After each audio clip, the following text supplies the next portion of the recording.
യാത്രയിൽ ദുഹാ നിസ്കാരം നിർവഹിക്കണോ വേണ്ടേ? നിങ്ങളുടെ അഭിപ്രായം? വേണ്ട, വേണം വേണമെന്നുള്ള അഭിപ്രായം ആർക്കില്ല. ഓക്കെ, നമ്മൾ യാത്രയിൽ സുന്നത്ത് നിസ്കാരം ഒഴിവാക്കുക എന്ന് പറഞ്ഞാൽ നമ്മൾ അവിടെ ശരിക്കും വേർതിരിച്ച് മനസ്സിലാക്കേണ്ട ഒരു കാര്യം, യാത്രയിൽ റവാത്തിബ് സുന്നത്തുകൾ ഒഴിവാക്കലാണ് എന്ത് സുന്നത്ത്. അല്ലാത്ത സുന്നത്തുകൾ, എല്ലാ സുന്നത്തും യാത്രയിൽ വേണ്ടെന്നല്ല, റവാത്തിബ് സുന്നത്തുകൾ യാത്രയിൽ ഒഴിവാക്കുക എന്നതാണ് സുന്നത്ത്. ഏത് റാത്തിബത്ത് ഒഴികെ?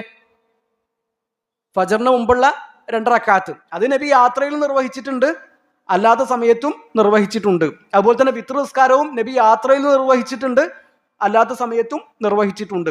എന്നാൽ ദുഹറിന് മുമ്പുള്ള 4 റക്അത്ത് റവാത്തിബ് അത് നബി യാത്രക്കാരനാണെങ്കിൽ എന്ത് ചെയ്യും?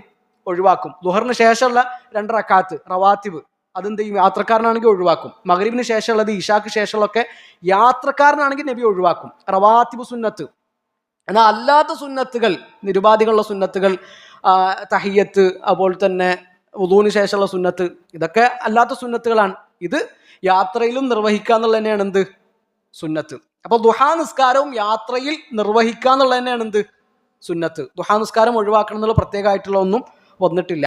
മാത്രമല്ല, നേരത്തെ നമ്മൾ പറഞ്ഞ ഉമ്മുഹാനി റളിയല്ലാഹു അൻഹയുടെ ഹദീസ്, അള്ളാഹുവിന്റെ റസൂൽ സല്ലല്ലാഹു അലൈഹി വസല്ലം 8 റക്അത്ത് നിസ്കരിച്ചു എന്ന് പറഞ്ഞല്ലോ ദുഹാ. അത് ഉമ്മുഹാനി റളിയല്ലാഹു അൻഹയുടെ വീട്ടിൽ വെച്ചിട്ടാണ്. അത് മക്കയിലാണ്. നബി മദീനയിൽ നിന്ന് മക്കയിലേക്കൊന്ന്, മക്ക വിജയത്തിന്റെ സമയമാണ്. അപ്പോ നബി യാത്രക്കാരനാണ്, മദീനയിൽ നിന്ന് എങ്ങോട്ട് പോകുന്നതാണ്? മക്കയിലേക്ക് പോകുന്നതാണ്. അള്ളാഹുവിന്റെ റസൂൽ സല്ലല്ലാഹു അലൈഹി വസല്ലം യാത്രയിലാണ്.